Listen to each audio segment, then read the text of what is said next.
বোধিগয়া থেকে আজ আমরা যাচ্ছি এক অত্যন্ত গুরুত্বপূর্ণ ঐতিহাসিক স্থান নালন্দা বিশ্ববিদ্যালয়ের ধ্বংসাবশেষ দেখতে। কিন্তু নালন্দার নাম এলেই আর একজন মহাজ্ঞানী মানুষের কথা মনে আসে, যিনি চীনের হলেও ভারতের ইতিহাস সংরক্ষণে অপরিসীম অবদান রেখেছেন। তিনি হিউয়েন সাং, যিনি জুয়ানজাং নামেও পরিচিত ছিলেন। তাই আজ আমরা হিউয়েন সাংয়ের স্মৃতিতে নির্মিত হিউয়েন সাং মেমোরিয়ালও দেখব, যা নালন্দা ধ্বংসাবশেষের খুব কাছেই অবস্থিত।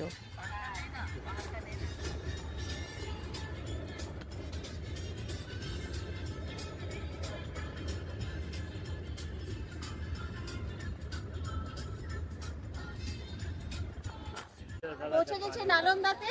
যদিও আমরা হোটেল থেকে গাড়ি করে এসেছি, কিন্তু ভিতরে যেতে গেলে আমাদের আর একটি রিক্সা নিতে হচ্ছে। 4টি পয়েন্ট দেখানো হবে এখানে: black Buddha, Hiuen Tsang museum, giant temple এবং নালন্দা। চলুন আমরা চলি, ভেতরে যাই, দেখি। আমাদের সঙ্গী হচ্ছেন ড্রাইভার কুন্দনজি। বলা যায়, যদি হিউয়েন সাং না থাকতেন তবে ভারত নালন্দার গৌরবময় অতীত সম্পর্কে জানতেই পারত না। কারণ তার লেখা ও বিবরণ থেকেই পরবর্তীকালে বিখ্যাত ব্রিটিশ প্রত্নতাত্ত্বিক আলেকজান্ডার কানিংহাম নালন্দার সঠিক অবস্থান চিহ্নিত করেন। পরবর্তীতে খনন কাজ পরিচালিত হয়, যার ফলে আজ আমরা নালন্দার ধ্বংসাবশেষ দেখতে পাই। হিউয়েন সাং মিউজিয়ামে এসে পৌঁছেছি। এটি গেট, আমরা এখন ঢুকবো। আপনাদের হাতে এখানে টিকিট কেটে ঢুকতে হয়, টিকিট কাউন্টার একটু দূরে। সেখান থেকে আমরা এখন যাচ্ছি হিউয়েন সাং মিউজিয়ামের ভিতরে। সেই হিউয়েন সাং যিনি সুদূর চায়না থেকে এসেছিলেন ভারতবর্ষের নালন্দা ইউনিভার্সিটির ছাত্র হিসেবে।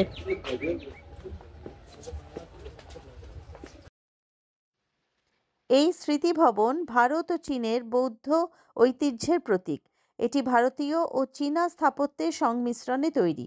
এর বাঁকা ছাদ অশুভ আত্মাদের সরিয়ে রাখে।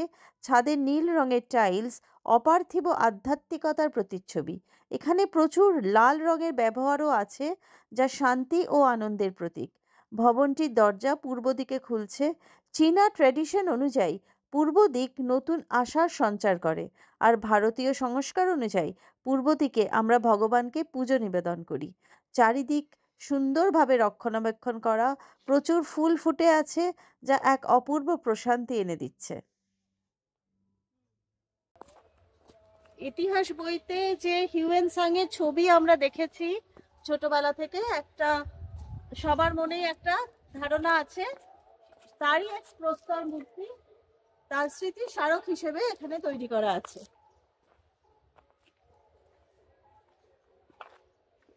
হিউয়েন সাং 629 খ্রিস্টাব্দে মাত্র 27 বছর বয়সে ভারত যাত্রা শুরু করেন।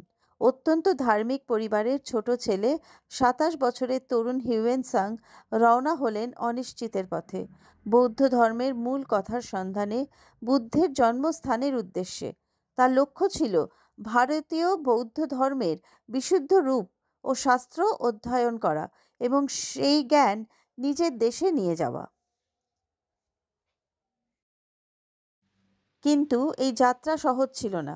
চীনের বর্তমান হেনান প্রদেশ থেকে শুরু করে তাকে গোবি মরুভূমি পার হতে হয়, যেখানে তিনি পথ হারিয়ে মৃত্যুর দ্বারপ্রান্তে পৌঁছে গিয়েছিলেন। কোনো খাদ্য বা জল না পেয়ে একসময় তিনি প্রায় সংজ্ঞাহীন হয়ে পড়েন। প্রায় অলৌকিকভাবে তার ঘোড়া তাকে একটি ঝর্ণার কাছে নিয়ে যায় এবং তার প্রাণ রক্ষা পায়। এরপর তুষারাবৃত তিয়ান শান পর্বতমালা, মধ্য এশিয়ার বিস্তীর্ণ প্রান্তর এবং বহু শাসকের রাজ্য পেরিয়ে তিনি অবশেষে ভারতে প্রবেশ করেন।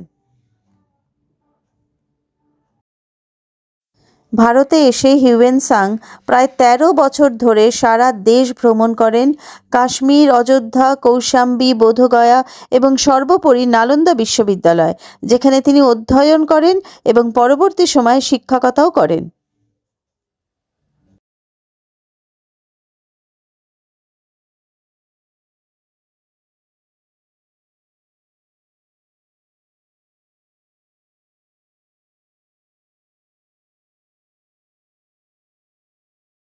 ভিতরে ঢুকলেই দেখা যায় ব্রোঞ্জের তৈরি হিউয়েন সাংয়ের বিশাল মূর্তি, পিছনে বুদ্ধের এমবস করা মূর্তি। ঘরটির ছাদে জাতকের গল্পের মোটিভ করা আছে।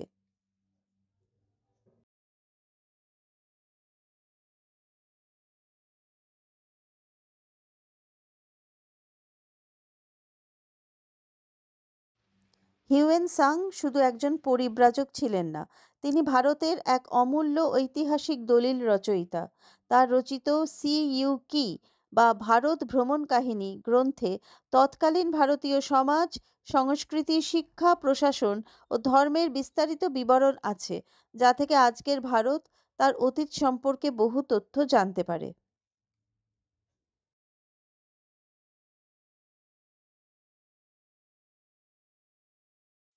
হিউয়েন সাং এর এই অসামান্য ভ্রমণ ও লেখনীর জন্যেই ভারত আজ নিজের অতীত সম্পর্কে এত বিশদ তথ্য জানে। তার বর্ণনায় আমরা পাই গুপ্ত সাম্রাজ্যের শাসন, নালন্দার শিক্ষা ব্যবস্থা, হর্ষবর্ধনের রাজত্ব এবং বৌদ্ধ ধর্মের বিভিন্ন শাখা সম্পর্কে অমূল্য দলিল। ভারত আজও তার কাছে ঋণী।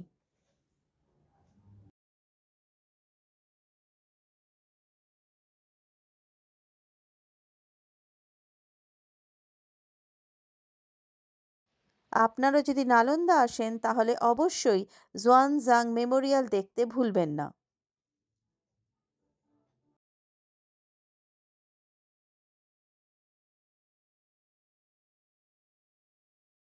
ভিডিওটি ভালো লাগলে সাবস্ক্রাইব করতে ভুলবেন না। এরম আরও আকর্ষণীয় ভিডিও আসছে আগামী দিনে।